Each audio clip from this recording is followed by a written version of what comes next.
कुछ अनसुनी कुछ अनकही कहानियाँ। हर कहानी कुछ कहती है। आइए सुनते हैं आज की कहानी क्या कहती है।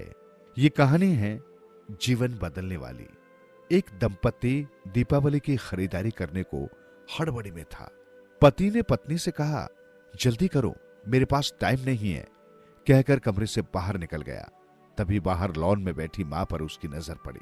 कुछ सोचते हुए वापस कमरे में आया और अपनी पत्नी से बोला, शालू, तुमने मां से भी पूछा कि उनको दिवाली पर क्या चाहिए? शालिनी बोली, नहीं पूछा। अब उनको इस उम्र में क्या चाहिए होगा यार, 2 वक्त की रोटी और 2 जोड़ी कपड़े, इसमें पूछने वाली क्या बात है? ये बात नहीं है शालू। मां पहली बार दिवाली पर हमारे घर में रुकी हुई है, वरना तो हर बार गांव में ही रहती हैं, तो औपचारिकता के लिए पूछ लेती। अरे इतना ही मां पर प्यार उमड़ रहा है तो खुद क्यों नहीं पूछ लेते? झल्लाकर चीखी थी शालू और कंधे पर हैंडबैग लटकाते हुए तेजी से बाहर निकल गई। सूरज मां के पास जाकर बोला, मां, हम लोग दिवाली की खरीदारी के लिए बाजार जा रहे हैं, आपको कुछ चाहिए तो? मां बीच में ही बोल पड़ी, मुझे कुछ नहीं चाहिए बेटा। सोच लो मां, अगर कुछ चाहिए तो बता दीजिए। सूरज के बहुत जोर देने पर मां बोली, ठीक है, तुम रुको, मैं लिख कर देती हूं। तुम्हें और बहू को बहुत खरीदारी करनी है, कहीं भूल न जाओ, कहकर सूरज की मां अपने कमरे में चली गई। कुछ देर बाद बाहर आई और लिस्ट सूरज को थमा दी। सूरज ड्राइविंग सीट पर बैठते हुए बोला, देखा शालू, मां को भी कुछ चाहिए था पर बोल नहीं रही थी। मेरे जिद करने पर लिस्ट बना कर दी है। इंसान जब तक जिंदा रहता है, रोटी और कपड़े के अलावा भी बहुत कुछ चाहिए होता है।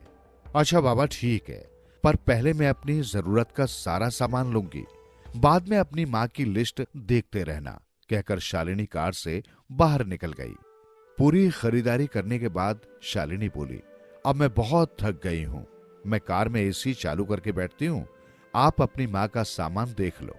अरे शालू, तुम भी रुको, फिर साथ चलते हैं, मुझे भी जल्दी है, देखता हूं मां ने इस दिवाली पर क्या मंगाया है, कहकर मां की लिखी पर्ची जेब से निकालता है। बाप रे, इतनी लंबी लिस्ट, पता नहीं क्या क्या मंगवाया होगा। जरूर अपने गांव वाले छोटे बेटे के परिवार के लिए बहुत सारे सामान मंगाए होंगे।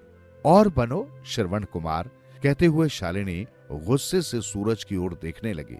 पर यह क्या, सूरज की आंखों में आंसू और लिस्ट पकड़े हुए हाथ सूखे पत्ते की तरह हिल रहा था, पूरा शरीर कांप रहा था।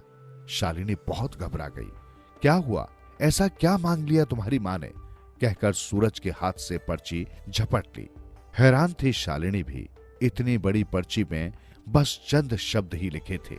पर्ची में लिखा था, बेटा सूरज, मुझे दिवाली पर तो क्या किसी भी अवसर पर कुछ नहीं चाहिए, फिर भी तुम जिद कर रहे हो तो तुम्हारे शहर की किसी दुकान में अगर मिल जाए तो फुर्सत के कुछ पल मेरे लिए लेते आना। ढलती हुई सांझ हूं अब मैं। सूरज, मुझे गहराते अंधियारे से डर लगने लगा है, बहुत डर लगता है। पल पल मेरी तरफ बढ़ रही मौत को देखकर जानती हूं टाला नहीं जा सकता, शाश्वत सत्य है, पर अकेलेपन से बहुत घबराहट होती है सूरज।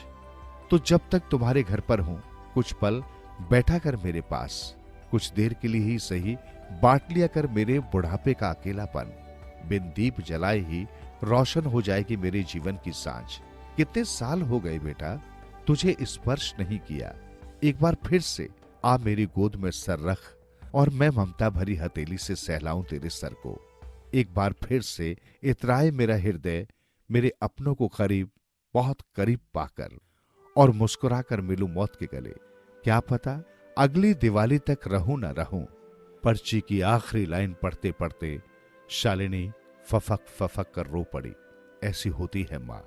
दोस्तों, अपने घर के उन विशाल हृदय वाले लोगों जिनको आप बूढ़े और बुढ़िया की श्रेणी में रखते हैं, वे आपके जीवन के कल्पतरु हैं। उनका यथोचित आदर, सम्मान, सेवा और देखभाल करें। यकीन मानिए, आपके भी बूढ़े होने के दिन नजदीक ही हैं। उसकी तैयारी आज से ही कर लें, इसमें कोई शक नहीं। आपके अच्छे बुरे कृत देर सवेर आप ही के पास लौट कर आने हैं। सुनते रहो दिल से यूं ही कहानियाँ। कहानियाँ आपकी, हमारी और सबकी, जो दिलों को छू लेती है। सुनते रहें कहानियाँ।